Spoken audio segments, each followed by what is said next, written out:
Warning: some stories in this video contain mental and physical abuse. Viewer discretion is advised.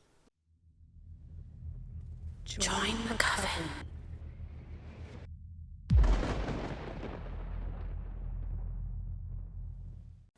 I was kidnapped when I was 13. A story written by MissReneeee. This is something that was super traumatic for me, but it was never discussed again in my household. I was talking with my mom about it the other night, and she still didn't say much. Thought I would share my thoughts with you all. When I was 13, I got a Dell desktop for school. The internet was fairly new for me back in 2003.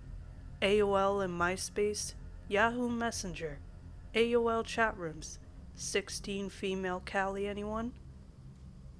AOL chat rooms was where I went. I was a shy, overweight kid back then. Still shy to this day. But online? Online, I could be anyone. I could say anything. It was amazing. I discovered so many things when I got the internet. If I could be anyone, so could someone else. Thus, how I met one 27-year-old man. One night, I logged on. The AOL dial-up sound still makes me feel uneasy. I was sitting in my cold, dark kitchen. The computer was here so I could be monitored. It was just me and my mom, though, and she was always working, so no one ever really monitored me. Plus, she had no idea how to use a computer, so I got away with a lot. I was bored, so I hopped into an AOL chat room, lurked for a bit, then 15 female here. I was really 13, but saying I was 15 made me feel so much more mature. Private message incoming. Hey, my name is Rob. Where are you from? And that's how it started. I told him where I was from, that I was in high school, which wasn't a lie. My school was from grade 7 to 12th grade. You? 19, male, New York. Oh man, it was cool to be talking to an older guy. And boy, was he cute. Honestly, I don't really remember much. Maybe I blanked it all out. Maybe my memory is just shot. I do remember emails back and forth, the occasional phone call. I remember finding out he was talking to another girl, and I wanted to break things off, but he begged and pleaded until I caved. Then, the let's meet. I was nervous. He had never asked for a pic, had never really asked much from me, just the emails back and forth, a phone call a day. But somehow, he made me feel safe, made me feel wanted, cared for. He drove from New York to West Virginia one day. My mom worked right beside my house, so he parked about a quarter mile away and took the back alley to enter my house. My friend was with me when he showed up, but was scared when she seen him and ran out the back door. I maybe should have taken a hint from that, but I just stood on the back porch with my head down, was given a hug as he led me inside. Not 5 minutes after being there, sitting on the couch, did he move things further. Then further, even into my bedroom. I won't get into the details on what happened next. I assume most can guess. After that, he left, with instructions to get in his car after I got off the school bus, and we will go on a date. I had no idea where he was staying. I lived extremely far in the country, and an hour's drive from the closest hotel. The next day, I get ready for school, ride the bus for the 45-minute drive, and as soon as I hop off in the school parking lot, I get directly into his car. No one noticed. No one said anything. We drive around, never go on a date. He finds different places to park so he can use me. I notice a photo of another young girl, 15 or 16, in the visor of his car. I question him. Believe when he tells me it's his cousin. Believe when I question why his hairline is receding so much. Believe him when he tells me I can't see his driver's license because he left it in the hotel. Believed him when he said he loved me. I get dropped off back at school, super sad that he was going back home, with promises he will call. Again, everything feels very fuzzy. I can't remember many emotions from this time. I do remember that a few days later my mom says she found out I skipped school with a man, that I was never going to see him again. And that was that. I do remember sending an email. I do remember a late night phone call. I do remember saying I wish I could just live with you. I remember him suggesting to come get me. I remember saying okay. Days later, by the time he made the drive again, I was feeling iffy about leaving my mom. I loved her after all. I didn't think things through. I didn't put much thought into anything really. Packed a few clothes in a suitcase, forgot all underwear. That was one of my sharpest memories. I felt bad that he had drove 8 hours to get me, so I left in the middle of the night. Got in the car next to him and his cousin. He got in the back seat with me, proceeded to have sex with me while his cousin drove. Then get back in the front seat. This happened a few times between my home and his. The drive took forever. I had nothing to drink, was offered nothing when they got something. They stopped to nap at a rest stop and I attempted to call my mom, which was disabled on our phone. I dug around for some change to get something to drink, but couldn't afford anything in the convenience store, so I drank out of the truck stop sink. Hours later, we park a block away from his house while he runs to get something. I'm sitting in the back seat, waking up from a nap when around 8 or so men and women in black suits surround the car, screaming for us to get out with their hands up. My first thought, already 10 minutes in New York and I am already being robbed. I am terrified. I get out and the man pulls me over to the curb while the other officers force his cousin onto the ground. All the while they're asking my name and age, telling me to tell his cousin my age. I am put in the back of an unmarked car, driven to the NYPD, past reporters, cameras, news trucks, snuck into the back of the station, where I see Rob in handcuffs for the last time. And for an in-love 14-year-old me, this was devastating. I am taken into a room and questioned for hours. I am then taken to the hospital. Then, a hotel where a nice woman brings me Taco Bell and stays with me as I fall asleep. The next day, 2 FBI officers escort me home on a plane, where I get off and where I am greeted by police officers, my mother, and a horde of news reporters. I later found out that when my mom reported me missing, the police didn't want to do much. They didn't even take the picture of me. She had had his license plate number. She remembered seeing his car parked by the road. That first meeting. She took note since it was an out-of-state car. Thanks to her being vigilant, I do find this is the only reason that I am alive today. The police said they would look into it, but that wasn't enough for my mom. She contacted a family friend who in turn contacted the governor of West Virginia, who in turn made the police look further into it.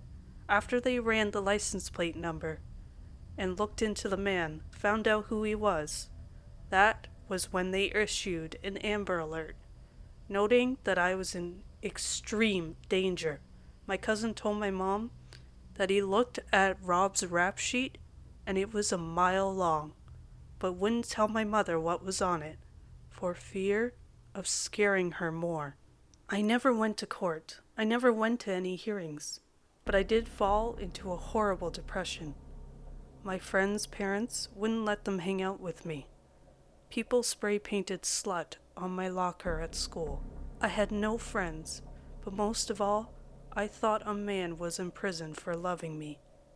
When I learned he had gotten sentenced to 10 years in prison, which he served every year of, I became deeply troubled. I was in and out of a mental hospital for self-harm for years, on a slew of depression medication. Psychiatrists never talked to me about anything. I had to process it all myself. My teenage years were better, though. I transferred schools, made best friends, graduated. But still, in the back of my mind, I felt that I was the reason a man lost 10 years of his life, until I was told he was let out of prison. A couple of years after he was out, I contacted him on Facebook. At the time, I was around 24 or 25. He told me that if I ever contacted him again, he would kill both me and my mother, that he still knows where I live. I had no idea what he planned to do with me. My mom still says selling me to a sex trafficker. I was told that he had other girls my age he was talking to. Some good things happened because of my kidnapping. Schools all over my state started internet safety education classes. Kids were taught safety. Parents were taught how to keep their kids safe. No other girls were taken by this man. So, to the man who ruined so many years of my life, I'm 29 now, I am happy, healthy, and I have zero remorse that you are now listed as a level 3 sex offender, and that you were in prison for so many years. If you have kids, check what they're doing online. You may trust them, but don't trust the creeps that linger. They are out there. While your kid might be smart and you know that they would never do anything crazy, it never hurts to check. Tinder Man. A story written by AnAwareWolf. About a year after I split up with my husband, I decided to install Tinder and give it a try. I wasn't really looking to date anyone, just meet new people. Really, since I live in such a small town. Around here, if you haven't already dated someone or known them since birth, you're related to them, and that's just how it is. So I get all set up and start swiping, and I matched with a few people and had some conversations, but nothing ever came of any of them. Then I matched with Austin. He was the same age as me, tall and slim but still muscular. He had blonde hair and was pretty much a babe. We chatted a bit, and I could tell he was definitely just a pretty face. But what the hell, like I said, I wasn't trying to find my next ex-husband on Tinder. So, when he asked me to go out the following Friday night, I was all for it. He lived in a much bigger city about an hour away from my town, which I was familiar with. I was definitely not comfortable going an hour from home to meet a stranger for the first time. I suggested that he come to my town and we could hang out at the one and only bar we have, and he was down for that. Friday night came and we met up at the bar. I didn't want him to know where I lived, and I didn't want to be stranded with him if I got ready to go or the date went south. I tried to be prepared, but I guess I left my guard down because I felt safe at home. I knew the bartender and most of the patrons. I don't have many friends, and my town doesn't have much to do, so I regularly shoot pool with the old barman to pass my time. We were in my hometown, which he had never been to before. I felt like I was in control. A few hours into the night, things were going great. He was still crappy at any attempt at conversation and kept staring at me awkwardly and then sighing, "You're so beautiful," over and over again, but he kept the drinks coming, so after a point none of that mattered. I was hammered, and I know it was obvious. Looking back, I am quite embarrassed at how drunk I actually was. I'm usually the cute little girl who comes to play pool and rarely ever drinks a beer while she's here. But that night, I was a sloppy drunk. I'm kind of surprised that no one stopped us as we walked out of the bar together, because I was clearly almost incoherent at that point. But then again, we had been dancing most of the night, and not very innocently at that. I can hardly remember walking out to my car, but I remember him telling me that I was in no state to drive home, and I agreed with him. He offered to drive me, and I declined, saying something about not wanting to leave my car there as an excuse. I'm leaning against the side of my car at this point, as I can barely stand up anymore. Austin saw that as an opportunity to push his body up against me, pinning me between him and the car, and to start making out with me. I kissed him for a second, but then stopped because something just felt wrong to me. I was so drunk I couldn't even focus on his face as I tried to pull mine away, and he kept trying to pull me back into his kiss.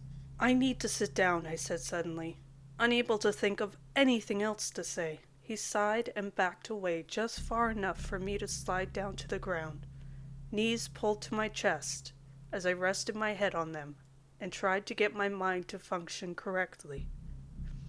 Austin crouched down in front of me and asked if I was okay. I mumbled that I was fine, that I just needed to catch my breath because I wasn't feeling well. He started rubbing my calves up and down, innocently at first, as if trying to comfort me, but then he slowly started to move his hand in between my calves and upwards, as if trying to force my knees apart.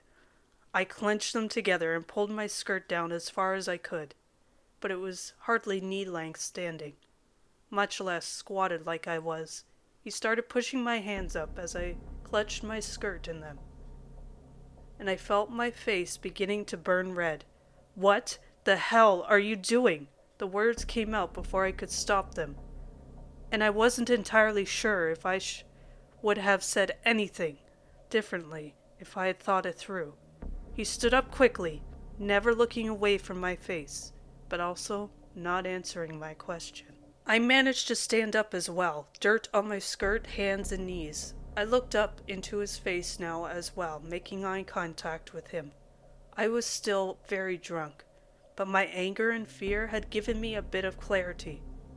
I felt brave as I demanded that he give me my keys, since he had put them in his pocket to hold them for me.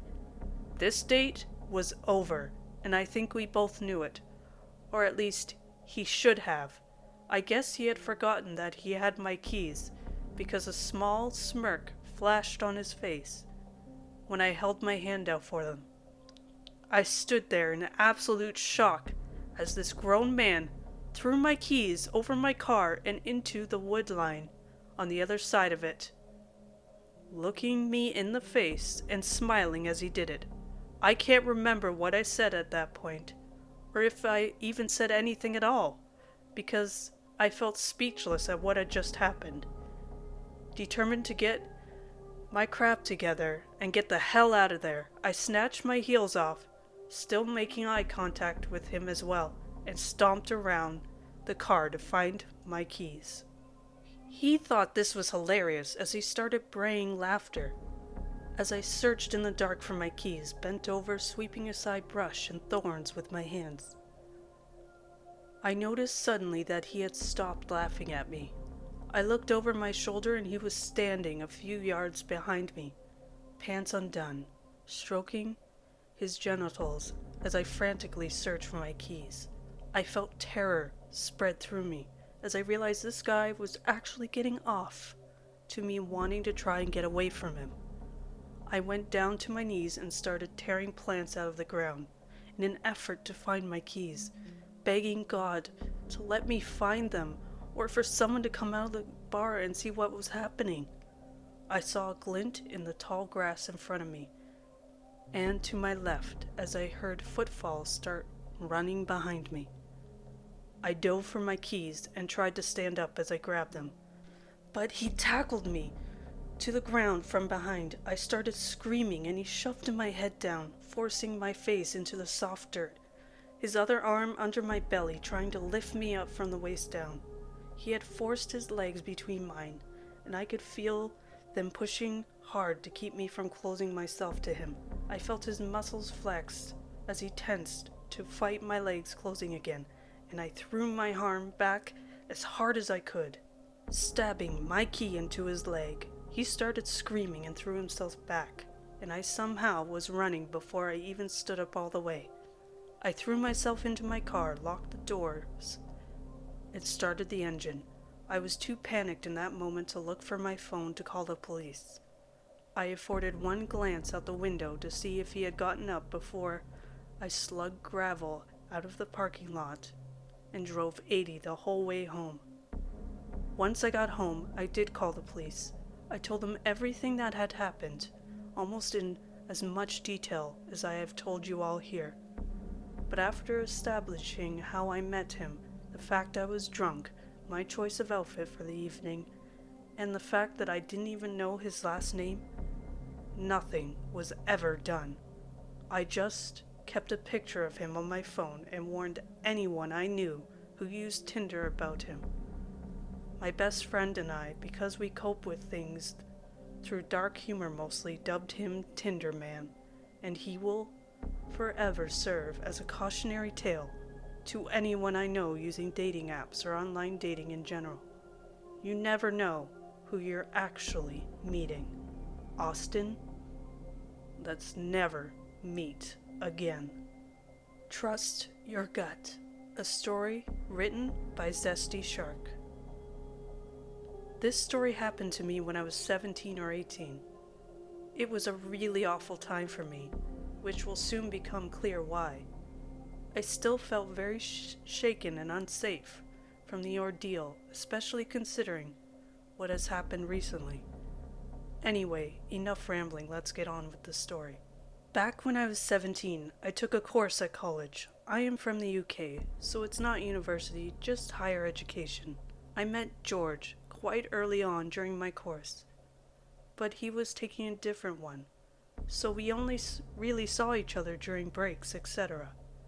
He seemed okay to begin with, nothing out of the ordinary, and we very quickly ended up in a relationship. Now, just for context, this was my second ever relationship, so I was very naive.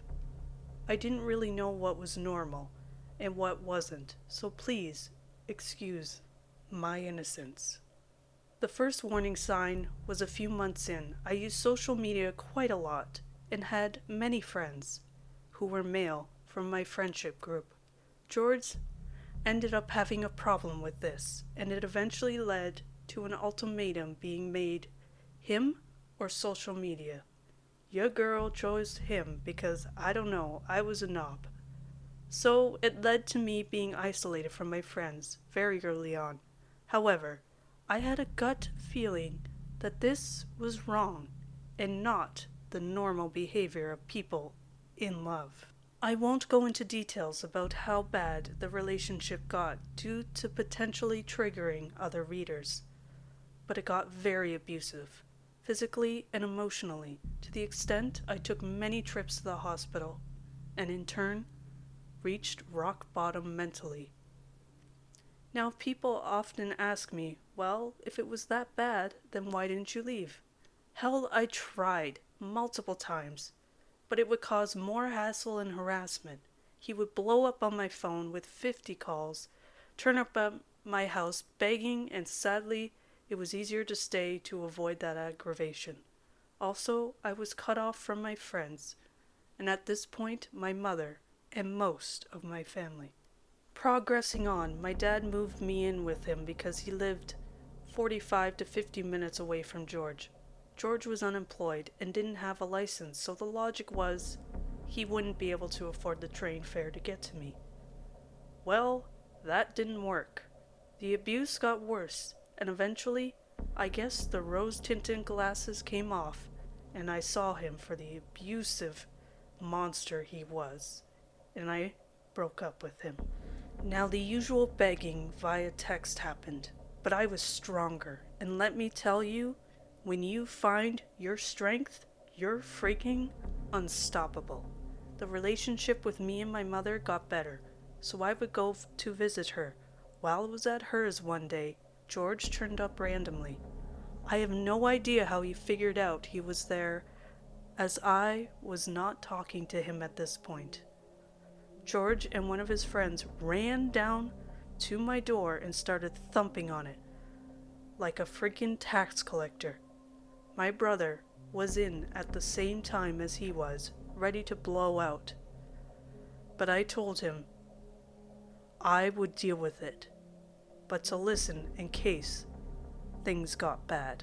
Answering the door, George thrust some chocolate into my chest and said, "We are getting back together. Mark my words," and walked off, his friend laughing as I just shut the door. I told my brother the situation, and he was concerned about me going back to my dad's by myself, so came with me. Bit of context, my dad went away every weekend, leaving me to have the house by myself, so it was a bit dodgy, given the situation which would unfold. So me and my brother make the trip to my dad's house, and during the journey, George is blowing up my phone, saying stuff like, "I know you're going to go to your dad's. I'll see you shortly. On my way. How dare you ignore me? I'm coming to talk. You better answer the door, or I'm booting it in." I didn't reply, but showed my brother the messages, and we very quickly walked back to the house and locked every possible lock we could see.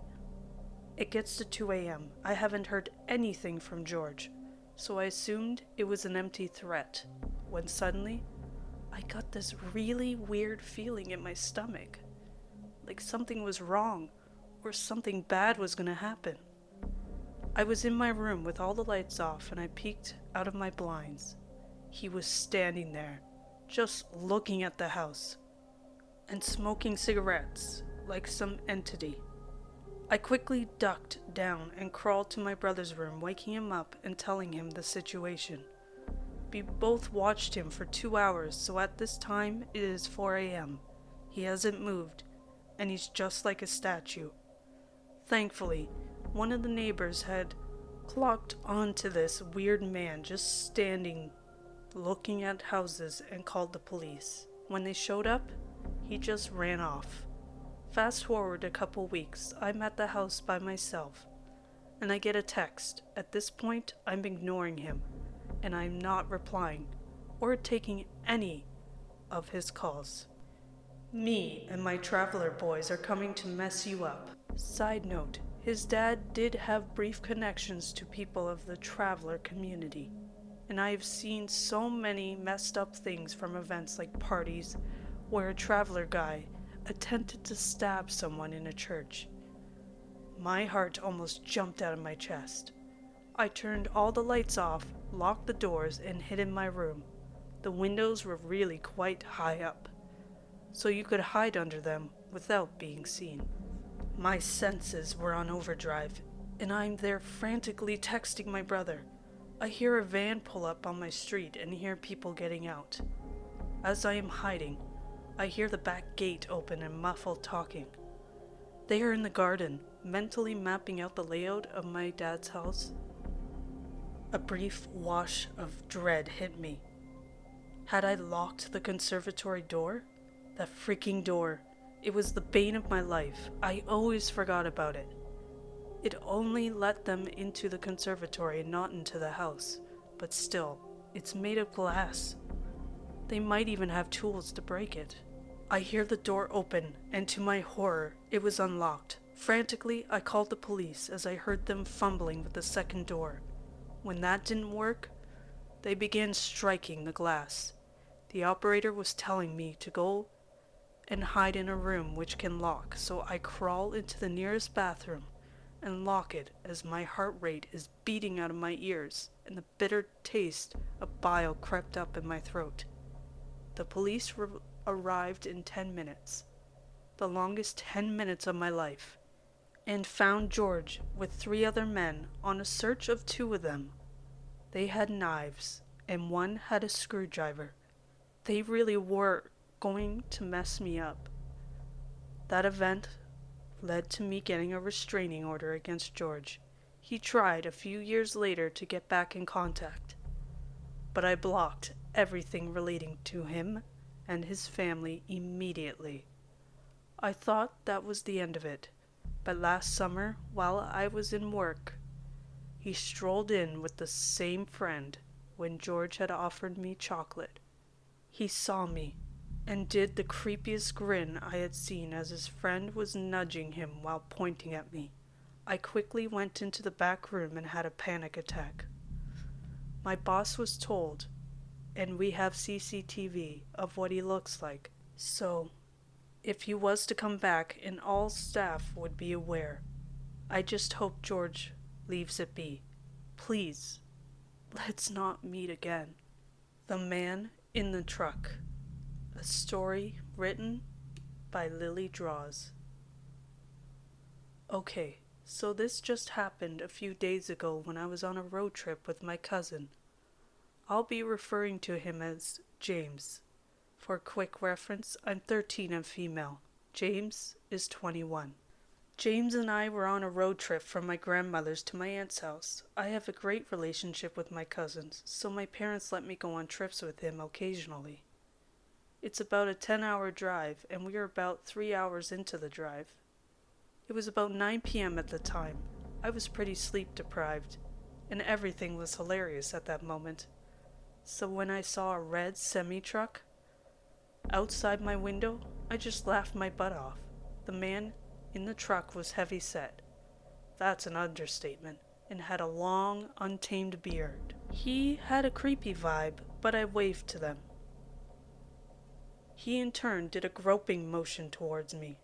Finding it more hilarious than creepy, I started laughing harder and told James the story, doing the whole groping motion and all.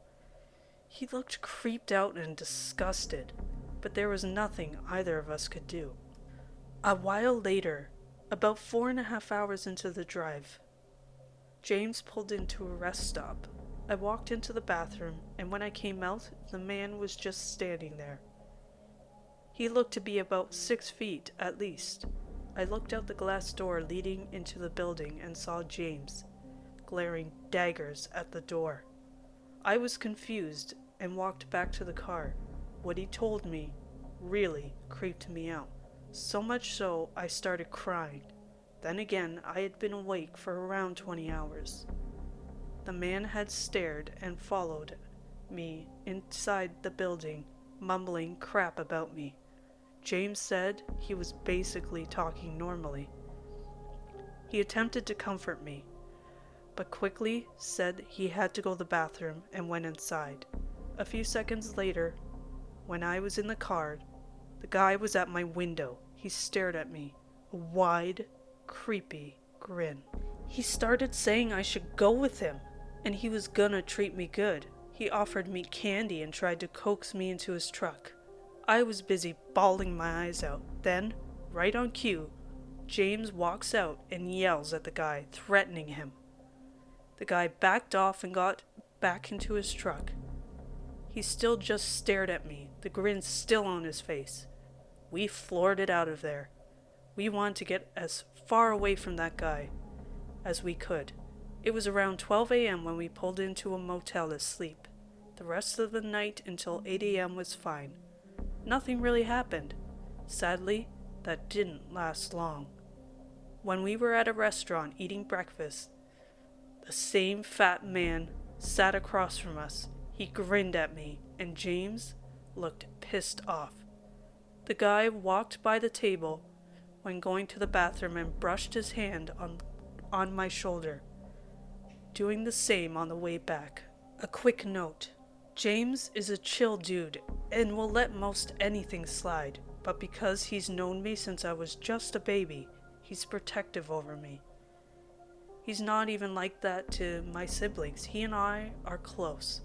He was obviously pissed before, but at that point, he stood up from his seat, walked over to the guy's table, started yelling that he had better stop following us and back off from me. He made no threats, but he did curse a lot. I felt nervous and just wanted to go. The guy stood up and smacked James and yelled how I was leading him on. The guy was about 6 feet and James was 6'8". Their argument continued until the cops came and separated it. They got the story and came to the conclusion that because he was assaulted, we would press charges. To shorten the story, he said no, and we just continued the day. The rest of the trip was pretty bland. The guy wasn't seen for the rest of it. However, James did follow me like a bodyguard whenever we went anywhere. Even though he was protecting me, I was terrified. He looks scary as all hell, but he's really a cinnamon roll. The day my sister was almost kidnapped. A story written by hollyninja. This story happened when my sister was about 8 or 9 years old in North Texas. The day started out like any other. I, being the oldest child still living with my mom at 19, had to walk my sister to her bus stop and watch her get onto the bus safely. I went back to the house, played some Xbox with my mom. Normal day, so far still. My mom interrupts the match of Modern Warfare 3 we were playing to answer the phone saying it was my little sister's school calling, and even still at this point, I'm not very concerned until I hear the panic in my mother's voice. She's telling the woman on the other end of the line to keep her there. I'm coming right now. At this point, I have no freaking clue what is happening, but my mom was terrified and she looked worried, almost in tears. She told me she would be back and ran out the front door. I waited anxiously for her to come back when finally, almost an hour later, she comes back with my little sister. My sister looked a little freaked out, but was overall fine and calm. My mom, on the other hand, was red in the face, extremely upset, and looked like she had been crying. My mom sent my sister to her room, and we talked about what happened. Apparently, right before my mom got the call from the school, my sister had headed outside to meet who she thought was my mom coming to pick her up. Some woman called the school pretended to be my mother, and even knew my sister's name in her class. The woman told the receptionist that my little sister was to walk across the street to the gas station to be picked up early from school. My little sister, being young, thought it was weird, but hey, she never got out of school like this on such short notice. So she was happy. About halfway across the parking lot, my sister sees a man waving her over to a white SUV. My mom owned a blue 4-door car. Sorry, I have no clue on the make and model, but it's definitely wasn't my mom's car. So my sister was immediately uneasy by this. She stopped in the school parking lot and looked around to see if my mom was across the street at the gas station, thinking maybe the man was waving at someone else. He wasn't. He kept staring at my little sister from the gas station, waving his hand for her to come over. Luckily, she realized at this moment something was seriously wrong. She turned and ran back into her school, and as she looked over his shoulder, the man peeled out of the gas station parking lot. The receptionist was immediately on the phone with my mom, asking her about the call. My mom had no clue who the man with the white SUV was, or the woman who impersonated my mom, and had all of her information. The police were called, but to my knowledge, the man was never found, and never interacted with my little sister or family again. The most terrifying part about this story was wondering what they wanted with her. Why were they trying to lure her away? Who were they? How did they know so much about my mom and sister? In my opinion, it was nearly a perfectly executed kidnapping attempt in 2008 or 2009. Pretty impressive, given that protocols should have been in place to protect my baby sister. My mom was furious, and the schools changed their policies immediately. Thankfully, nothing similar has happened since then, and my sister is graduating later this week. I'm going to Texas to visit her in a couple days. I thank insert divine being here that she was safe and unharmed, but I still can't help but think back to the day where she almost disappeared to who knows where. Man in the white SUV, let's not meet. He followed us. A story written by Neewer NW-7000. I know the name of this really isn't that creative, but it was all I could come up with. I don't know why I had the sudden urge to share this story. I think it's because the more I think about it, the creepier I find it. Sorry if this story isn't as scary as others, but at the time I was freaking out. This happened to me last winter. I was home from school for break, and I had just started seeing this girl Sophia, who I went to high school with. She's amazing, and we had some good times together. Sophia is a self-described adventure addict. She loves going places and doing exciting and adventurous stuff. And so, for our third date, I took her down to an infamously haunted place in my hometown.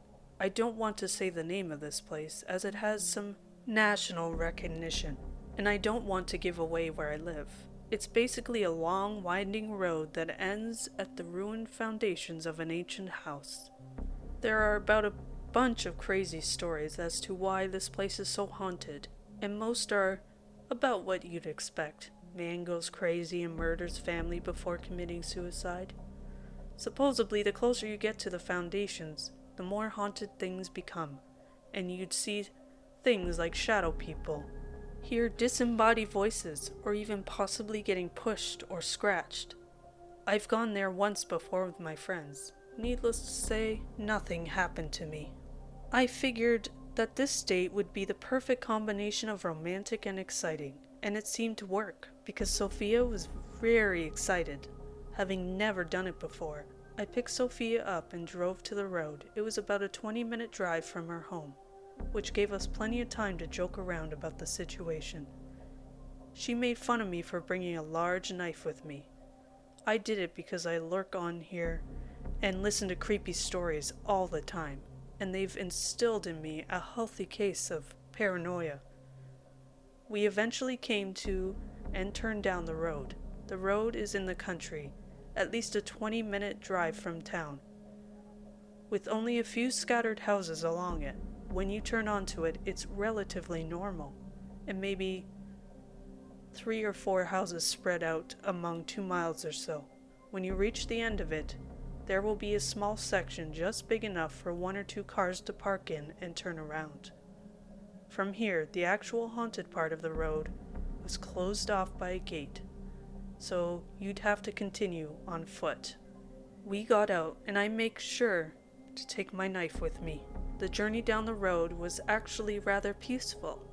The road was creepy as hell, don't get me wrong, but with the fallen snow reflecting just enough starlight and distant city lights, it was actually rather romantic.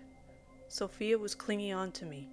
I don't think she was actually scared. She was more just using the situation as an excuse to do that. We made it all the way to the foundations and back again without any real incident. At least none that we had noticed. When we were about a quarter of a mile from my car, I almost jokingly said to her, "You know, if we sat in the car to make out for a while, it would be like the start of every horror movie ever made." Sophia smiled and gave me a look. "I'm game if you are," she said, grabbing my butt in an exaggerated manner. Needless to say, we hurried back, and one thing led to another, and we were fooling around in the back of my car. And because it was the middle of winter, the windows were fogged up to hell. It was extremely obvious what was happening. When we were about finished, Sophia saw headlights coming down the road. This had happened a bit earlier, and it was just someone coming home. They wouldn't have noticed us, though, because the closest house was easily half a mile away, and we were positioned so that the trees and undergrowth was completely blocking our car from view. The only way you'd be able to see us is if you pulled up into the small section where we were parked.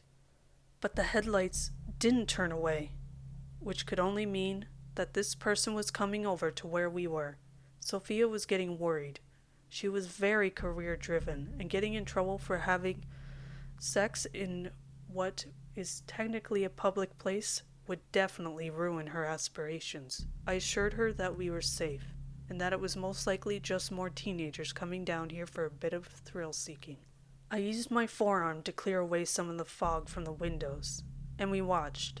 It was still foggy, but at least we could see. We calmed down a bit when a bright blue truck pulled up only a few feet behind us. At least it wasn't a cop car. This moment of relief, however, was broken when the driver got out. It wasn't a teenager. He was completely alone. It was a large, older man, and I swear on my mother's grave that I saw him holding something.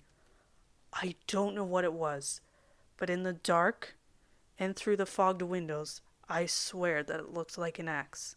The man then walked towards the window of the car. Being absolutely done with this, I flung myself to the front of the car, started it, and floored it, only having just enough space to turn around and fly out of there. If I had been pulled up only a little bit further, then I would have been boxed in. I was doing all of this completely naked, of course, which, looking back on it, was kind of funny. Sophia joined me in the front seat, also naked, and we strained to see through the fogged-up windshield. What we were doing was incredibly dangerous, but both of us just wanted to get away from that man. I'd like to say the story ended here, but it didn't. It escalated. When we got to the end of the road, I made a right turn, and I should have gone left. What can I say? I am directionally challenged. And I was still a bit freaked out. Sophia told me this, and I just waited to find a driveway to use to turn around. Sophia and I were joking around at this point, trying to come up with an explanation for that. It was probably just someone who lived down the road and somehow saw us and was trying to tell us to get the hell out. Or it might have actually been a couple of people trying to go down the road and we only saw them one man get out. However, all these hopes flew out the window when we passed by the turn off to get onto the haunted road. Stopped right at the turn was that bright blue truck, and when we passed by him, it floored it behind us and followed us. We were full on scared at this point. If they left just like this, there was no way that it couldn't have been thrill seekers, and it was likely wasn't someone who lived down the road. If it were, then why the hell would they have followed us? It was also still very obvious that it was my car. My car is a distinctive shade of red, and our windows were still fogged up. I rolled down the windows. It was still cold as hell, but I needed to air them out to get rid of the fog.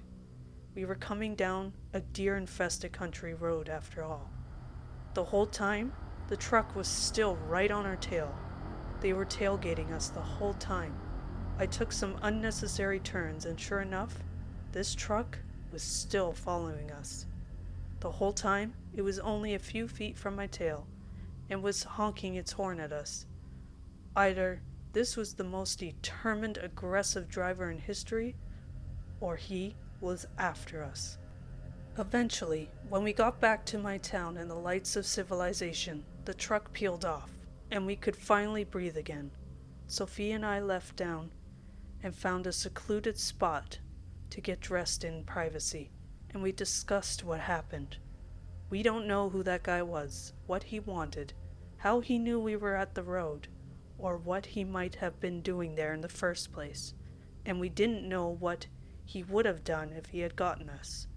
Nothing ever came from that, and I never seen that same blue truck, and I hope I never will. Too Close for Comfort, a story written by tenshimei. Just a little near abduction. Honestly, I've been wanting to vent and debrief to someone about, and I guess this sub is about right. Also, I'm a 20-year-old woman to preface this. Last night, I had a couple of things to drink. It was a supremely stressful day, and I was feeling less than optimal. And so I thought it was appropriate to sit in the park. as this was the only place nearby that I could drink legally and smoke a cig. And have a couple cans. I returned home and after a couple more drinks indoors, promptly popped back outside for fresh air and a couple more smokes. Okay, I know this is super gross and I do it once a year if that, but today really called for it. I was sitting in the front porchy kind of area outside my apartment complex. It's a relatively residential area close to the city and not necessarily known as a bad neighborhood by any means. Attracts more green types than anything else. But typically, I'll feel a bit nervous walking home alone. The front porch area has auto lights, which had gone off by the time I had sat down and made myself comfortable, and the street lights were only on the other side of the street, so it was dark for sure, but not pitch black by any means. About 5 minutes after I sit down, a car rolls up the service lane that my apartment and all others on the street are situated on, and stops on the side of the lane about 10 meters from where I'm seated. I am definitely cautious at this point, despite the reasonable buzz I had, and kept a close eye on it as the black sedan appeared to stay running for maybe 3 or 4 minutes. After that, a tall white male exits the car, looking in my general direction. Couldn't catch features due to the lighting situation. Leaves the car running and opens the boot. He looks back at me while he takes out of the boot what appears to be like a long bat or baton, shuts the boot and opens the side door of the car. By this point, I am well and truly collecting my stuff, feeling major nope vibes escalating to holy crap, this could go awry in any second vibes, and start drunkenly speed walk running towards the front steps of my apartment. And as I look back early into my escape, I see the man making pace towards me, bat on and in hand. I managed to open the front door with my fob and get myself in and up the stairs in time enough that I couldn't catch another glance at him while choking down sobs and calling my partner on the phone. I got upstairs easily enough and locked my door behind me, and pretty much cried a lifetime's worth of adrenaline out at once. Even my poor next-door neighbors left me a note the next day making sure I'm okay.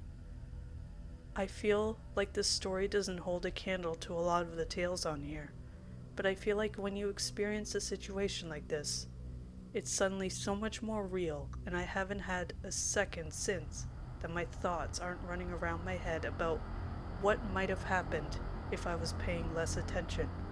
I understand this might lack a lot of storytelling aspects that other posts have, but I think I'm recounting this more for myself. It's pretty cathartic. While I certainly am going to take more care of myself and the situations I allow myself to be in the future. Almost abduction stranger, let's not meet.